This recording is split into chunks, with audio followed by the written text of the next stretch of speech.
In the small village of Mukunda, whispers of a grand wedding spread like wildfire. The groom, Chief Adissa, a wealthy and influential man, was taking his third wife. His first wife, Leo, had been his companion since his youth. The second, Bola, was chosen for her beauty and poise. Now, Adissa's third wife, Amara, was to be a radiant young woman who had caught his eye at a recent festival. The villagers buzzed with excitement as preparations for the wedding filled the air. The palace compound was a hive of activity, with servants hanging colorful fabrics, arranging flowers, and preparing food for the feast. Leo, however, sat alone in her quarters, her face a mask of anger and despair. She had once been the love of Adissa's life, the woman he had promised to cherish forever. But as the years passed, she had been pushed aside, her place in his heart overtaken by younger, more beautiful women. Watching the preparations for Amara's wedding, Leo felt the sting of betrayal like never before. Her heart burned with jealousy, and her mind began to churn with dark thoughts. As the wedding day approached, Leo became increasingly withdrawn.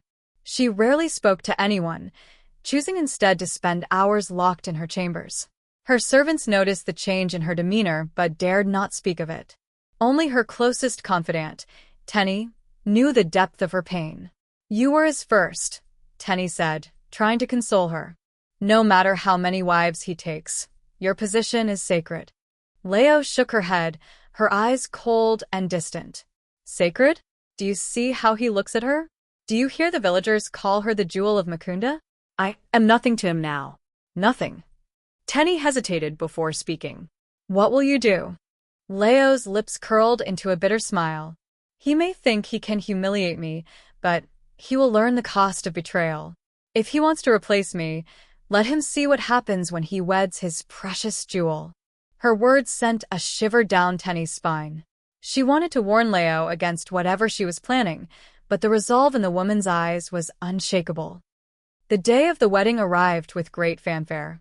The village square was transformed into a vibrant celebration, with drummers and dancers entertaining the guests. Amara, dressed in an elaborate gown adorned with beads and gold, looked every bit the queen she was about to become. Her smile lit up the gathering, and Adissa, standing proudly beside her, seemed younger than his years. As the ceremony progressed, Leo watched from the shadows, her expression unreadable. She had insisted on remaining in her quarters, claiming illness, but her absence was hardly noticed amid the festivities. That night, as the feast began, a sense of unease settled over the compound. The fires burned brighter than usual, casting long, flickering shadows. The musicians' notes sounded discordant, and the air carried a faint, metallic scent. Guests whispered nervously, sensing something was amiss, but they couldn't pinpoint what. Amara, seated beside Adissa at the head of the table, suddenly felt a chill. She glanced around, her smile faltering. In the distance, she thought she saw a figure moving through the darkness, but when she blinked, it was gone. As the feast reached its peak, a servant approached Adissa and Amara with a covered tray. "A gift from the first wife," the servant announced, bowing low. Adissa hesitated, surprised. Leo had shown no interest in the wedding, and this sudden gesture was unexpected. Amara, eager to please her new husband, encouraged him to accept it. "It would be rude to refuse," she said, her voice soft and sweet. Adissa nodded and removed the cover, revealing a bowl of steaming soup. It smelled delicious, the aroma rich with spices and herbs. "To your health and happiness," the servant said before retreating. As Adissa and Amara each took a sip, the air grew heavier. Amara suddenly clutched her throat, her eyes wide with terror. Adissa staggered to his feet, his face contorted with pain. The guests watched in horror as the newlyweds collapsed, their bodies writhing on the ground. Screams filled the air as chaos erupted. Some guests fled, while others rushed to help the fallen couple. Amid the commotion, Leo emerged from the shadows, her expression calm and unreadable. She watched as her revenge unfolded, the corners of her lips curling into a faint smile. Amara's body was rushed to the village healer, but her condition baffled even the most experienced hands. Her breathing was shallow, her skin cold to the touch. Adissa, though conscious, was weak and unable to speak. It was as though a shadow had fallen over them, draining their vitality. The villagers whispered of curses and dark magic. "It's the first wife," an elder muttered. "She's behind this." I saw the look in her eyes. Others dismissed the claims, attributing the events to food poisoning or coincidence. But as the days passed, strange occurrences began to plague the compound. Doors slammed shut without warning, and whispers filled the halls at night. Servants reported seeing shadows moving where there should have been none. Amara, lying in a feverish state, began to mumble in her sleep. Her words were incoherent, but filled with fear. One night, she sat bolt upright, her eyes wide and unseeing. "She's here," she whispered, her voice trembling. "She won't let me go." Leo's presence in the palace grew more unsettling as the days passed. She moved like a shadow, her footsteps silent, her gaze cold. Servants avoided her, whispering behind her back, but she paid them no mind. Her focus was on Adissa and Amara, who remained confined to their chambers, their health deteriorating. Tenny, her confidant, was the only one brave enough to confront her. "You've gone too far, Leo," she said one evening, her voice trembling. "Whatever you've done, undo it before it consumes us all." Leo turned to her, a dark smile playing on her lips. "Undo it? Why should I? Adissa chose this path when he betrayed me. Let him see the price of his arrogance." "But Amara is innocent," Tenny pleaded. "She's just a girl caught in the middle." Leo's smile faded, and for a moment, a flicker of regret crossed her face. But it was gone as quickly as it came. "No one is innocent," she said quietly. "Not in a game like this." Amara's condition worsened with each passing night. Her fever burned hotter, and her dreams became darker. She spoke of a woman with hollow eyes and a voice that echoed like a drumbeat. "She's here," Amara whispered one night, clutching Adissa's hand weakly. "She's watching me." Adissa, though weak himself, tried to comfort her. "It's just the fever," he said, though his voice was shaky. Deep down, he knew there was more to it. That night, Amara awoke to the sound of soft footsteps in her room. The air was icy, and the faint scent of burning herbs lingered. She turned her head slowly, her breath hitching when she saw a shadowy figure standing at the foot of her bed. The figure stepped closer, revealing Leo's face. But her eyes were not her own. They were empty, glowing faintly with an otherworldly light. "You shouldn't have come here," Leo's voice echoed, though her lips did not move. "This was never your place." Amara screamed, and the figure vanished. Adissa rushed to her side, finding her trembling and drenched in sweat. "She was here," Amara sobbed. "She won't let me live." The palace's strange events could no longer be ignored. Adissa, though weakened, summoned the village elders to discuss what was happening. They gathered in the great hall, their faces grim as they listened to the reports of curses, shadows, and Leo's eerie behavior. "She is practicing witchcraft," one elder said. "There is no doubt. She has called upon the spirits to do her bidding." Another elder shook his head. "We mustn't jump to conclusions. Perhaps this is simply a disease, something natural, though tragic." The debate raged on until one elder, an old woman named Kemi, raised her hand. "There is only one way to know the truth," she said. "We must consult the ancestors.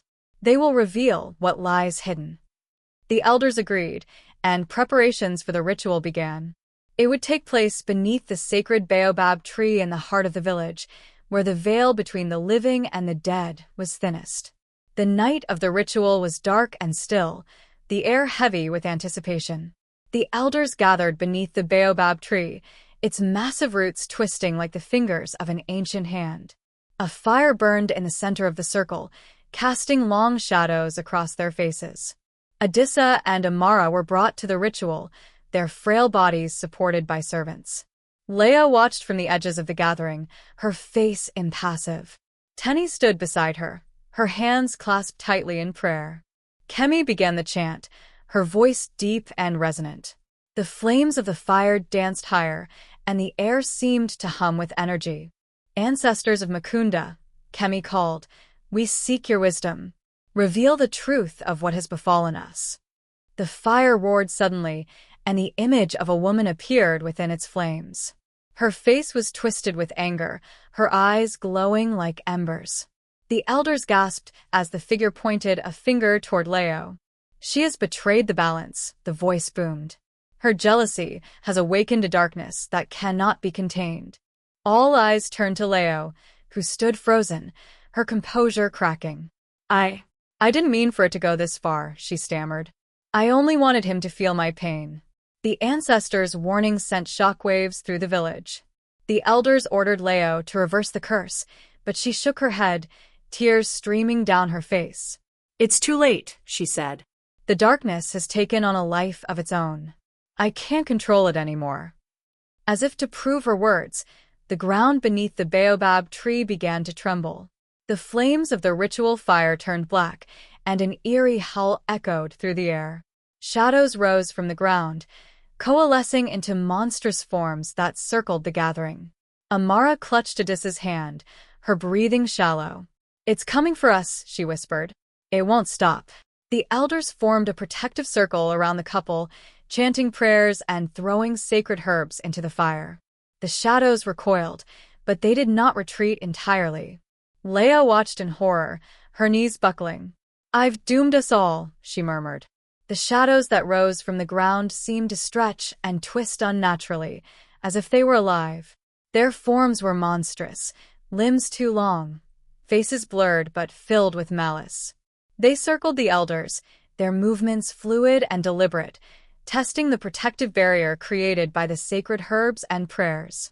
Amara clung to Adissa, her body trembling as the air grew colder. The fire in the center of the circle flickered, its light dimming. "We can't hold them back for long," Kemi warned, her voice steady but strained. "Leo must undo what she has done." All eyes turned to Leo, who knelt on the ground, her face pale and streaked with tears. "I don't know how," she said, her voice cracking. "I summoned them in anger. I didn't think they would take control." The elders began to chant louder, their voices rising above the howls of the shadows. "Find the source of the curse," Kemi commanded. "Without it, we are powerless." The villagers searched Leo's chambers, tearing through the room in desperation. Among the scattered belongings, they found an earthen jar sealed with a blood-red wax and covered in intricate symbols. The moment the jar was brought into the open, the shadows outside the circle surged forward, their howls deafening. Kemi examined the jar, her eyes narrowing. "This is the tether," she said. "It binds the curse to this world. If we destroy it, we can sever the shadow's connection. But breaking it could unleash whatever's inside," another elder warned. "Are we prepared for that?" "We have no choice," Kemi replied. She turned to Amara and Adissa, her gaze softening. "Stay within the circle. No matter what happens, do not leave its protection." Amara nodded, her grip tightening on Adissa's hand. "We'll stay," she whispered, though her heart raced with fear. The jar was placed at the center of the ritual circle, its presence making the air feel heavy and oppressive. Kemi sprinkled sacred herbs over it and began to chant, her voice trembling with effort. The shadows outside the circle grew more frantic, their forms pressing against the invisible barrier as if sensing their end was near. With a swift motion, Kemi shattered the jar with her staff. The wax seal broke with a sharp crack, and a plume of black smoke erupted from within, spiraling upward like a living thing. The shadows let out a collective shriek, their forms writhing in agony. From the smoke emerged a figure, tall, gaunt, and wreathed in darkness. Its eyes burned with hatred, and its voice was a low, guttural growl. "You dare to defy me?" it hissed. "I was summoned by your pain, your jealousy. I am bound to her will." Leo collapsed to the ground, sobbing. "I never meant for this to happen," she cried. "Please spare them. Take me instead." The spirit turned its hollow gaze toward Leo, its lips curling into a cruel smile. "You offer yourself so freely now, but your pain has already fed me well. What more can you give?" The elders began chanting louder, their voices filled with urgency. The fire in the circle burned brighter, forcing the spirit to recoil slightly. "This is not your domain," Kemi said, her tone defiant. "Leave this world and return to the shadows where you belong." The spirit laughed, a sound that sent shivers through everyone present. "I will leave," it said, "but only if she pays the price. The one who summoned me must offer her life to seal the curse." Leo lifted her head, her face streaked with tears. "If that's what it takes, I will do it," she said, her voice steady despite her fear. "Let this end." Amara, who had been silent, suddenly spoke. "There must be another way," she said, her voice trembling. "She's already lost so much. Isn't there anything else we can do?" The spirit sneered. "Mercy is a weakness," it said. "You cannot undo the past without sacrifice." Leo stepped forward, her hands trembling but her resolve firm. "Take me," she said, her voice steady. "End this curse, and let them live in peace." The spirit reached out, its shadowy hand brushing against her cheek. "Very well," it said. "Your pain will sustain me for eternity." As the spirit began to envelop Leo in its dark tendrils, Kemi raised her staff, chanting with all her might. The fire flared once more, and the sacred herbs ignited in a brilliant blaze. The spirit let out a deafening roar as the light consumed it, taking Leo with it. The shadows dissolved, their cries fading into silence. The air grew still, and the oppressive weight lifted from the village. The elders collapsed to their knees, their strength spent, but their mission accomplished. Amara and Odessa sat in stunned silence, the gravity of what had just happened sinking in. "She saved us," Amara whispered, tears streaming down her face. "She gave everything." The morning after the ritual, the village of Mukunda awoke to a strange stillness. The air was lighter, the oppressive weight of the curse gone, but the cost of freedom was etched into the hearts of everyone who had witnessed the night's events. Leo's absence was felt deeply, despite the fear and resentment that had surrounded her in her final days. She had given her life to undo the darkness she had summoned, a sacrifice that left the villagers with a mix of grief and guilt. Amara sat in the sanctuary of the elders, her fingers tracing the faint scars on Odysseus' hand where the shadows had once gripped him. "She wasn't evil," Amara murmured, her voice trembling. "She was just broken." Odysseus nodded, his expression somber. "I failed her," he admitted. "I let her pain fester until it consumed her. This is as much my fault as hers." The elders decreed a cleansing ceremony for the palace and its grounds. They believed the remnants of the curse needed to be banished to ensure no lingering darkness would take root. Villagers gathered at dawn, bringing offerings of fruits, flowers, and incense to the sacred baobab tree. Kemi, though weary from the events, led the ceremony with a quiet strength. She stood beneath the ancient tree, her staff raised high as she recited the prayers of protection and renewal. Smoke from the incense spiraled upward, carrying the villagers' prayers to the ancestors. As the ritual ended, a warm breeze swept through the village, rustling the leaves of the baobab tree.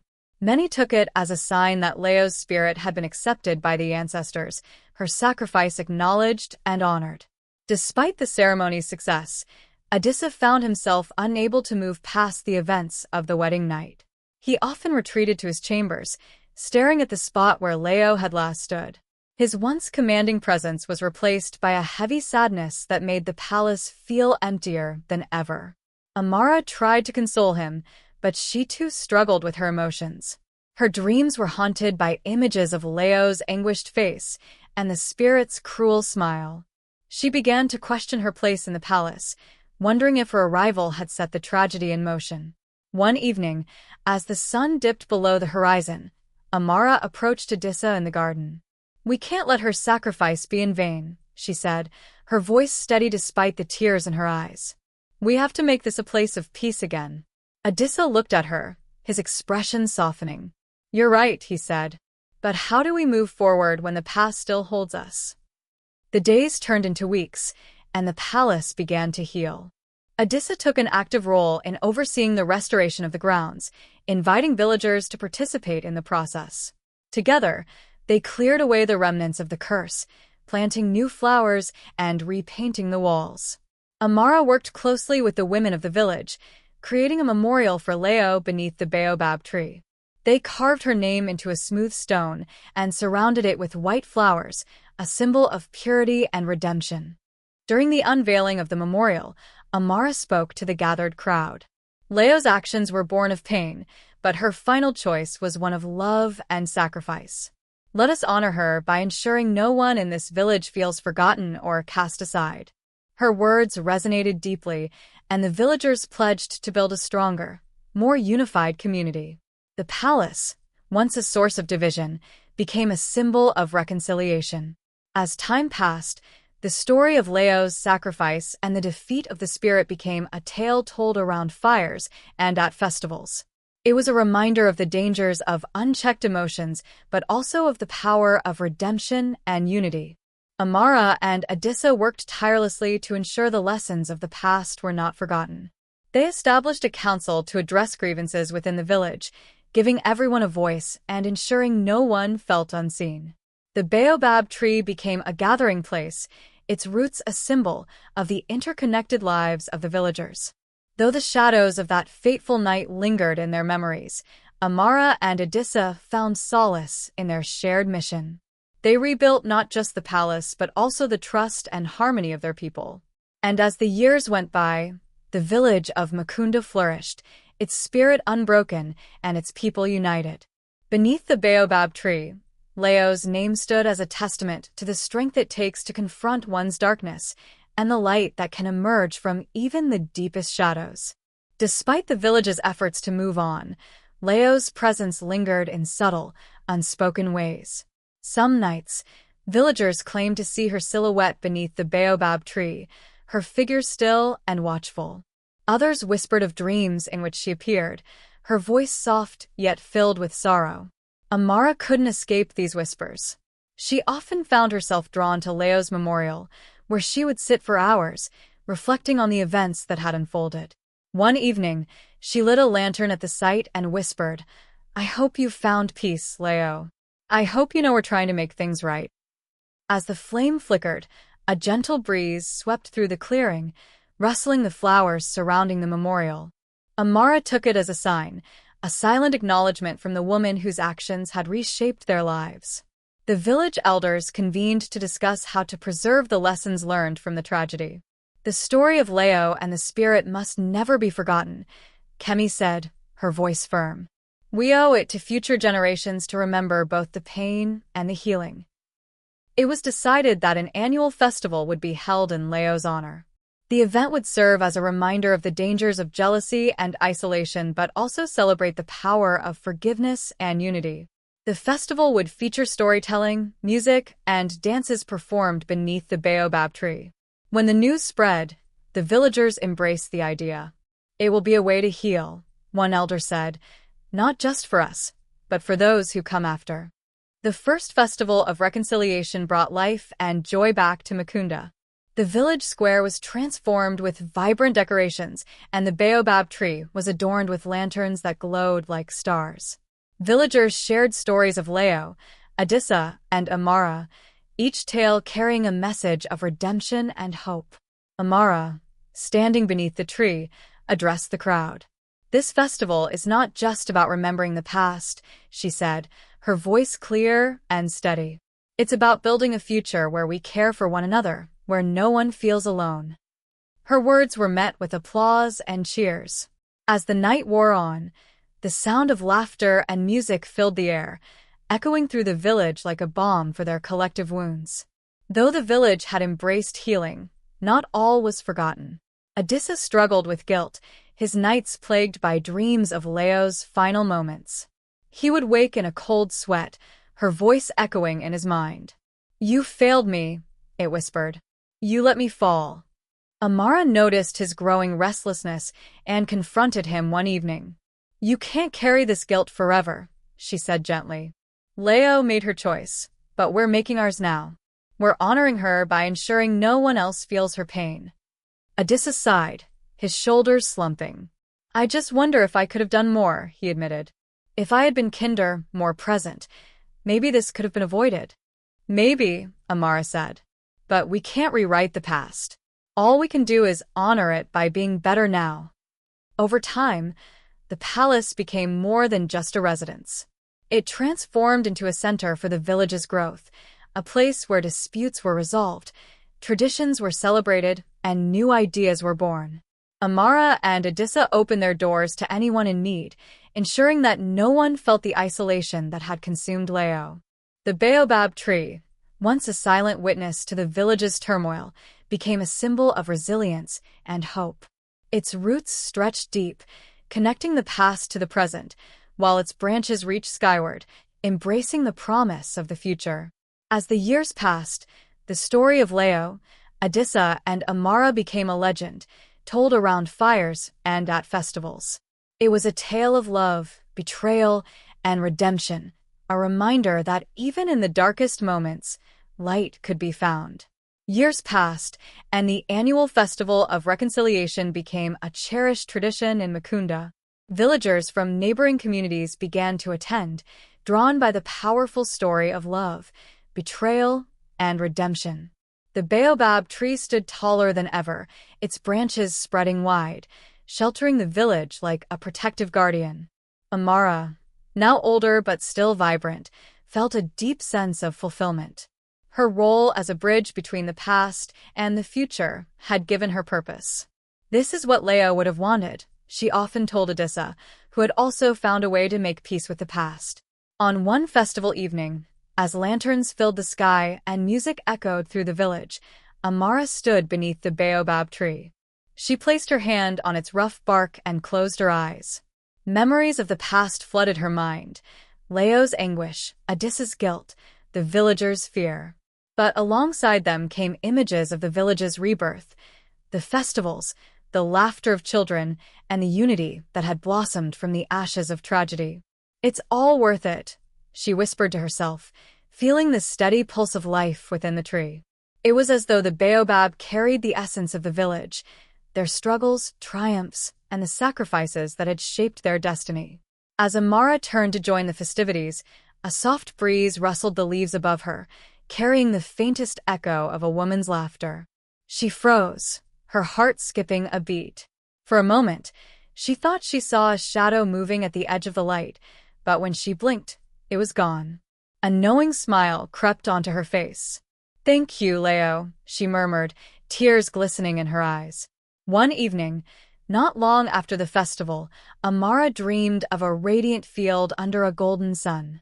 In the center stood Leo, her face serene and her presence gentle. She was surrounded by other figures, elders long gone, their faces wise and kind. They looked at Amara with approval, their smiles warm. "You've carried my burden well," Leo said, her voice soft yet resonant. "And you've done more than I ever imagined. The village is alive because of you." Amara reached out, tears streaming down her face. "We couldn't have done it without your sacrifice," she said. "I only wish things could have been different." Leo stepped closer, her hand hovering just above Amara's. "The past cannot be undone, but it can guide the future. Tell my story. Let it teach others that love, even in its darkest form, has the power to transform." When Amara awoke, she felt a deep peace she hadn't known in years. The dream wasn't just a memory, it was a blessing, a message from the ancestors. She knew what she had to do. Amara began documenting the story of Leo, the spirit, and the village's transformation. With Odysseus' help, she crafted a detailed account, weaving in lessons of love, forgiveness, and the dangers of unchecked emotions. The story was etched into scrolls and shared with neighboring villages, becoming a treasured tale that transcended Mukunda. Children gathered in the evenings to hear the story told aloud, their eyes wide with wonder and awe. Elders used it as a teaching tool, reminding the younger generation of the importance of unity and compassion. The tale, once a source of pain, became a symbol of hope. One day, as she read the finished scrolls beneath the baobab tree, Amara felt a lightness in her chest. "Our story will live on," she said softly. "It will remind others that even in darkness, there is light." Years later, as Amara's hair turned silver and her steps grew slower, the village continued to flourish. The palace, now a hub of learning and community, was filled with life. The baobab tree remained a central figure, its roots growing deeper and its branches stretching higher. One evening, as the sun dipped below the horizon, Amara sat beneath the tree, her great-grandchildren playing at her feet. She watched them with a smile, their laughter filling the air like music. The weight of the past, once so heavy, had lifted entirely. Adissa, now frail but still sharp, joined her, leaning on a cane.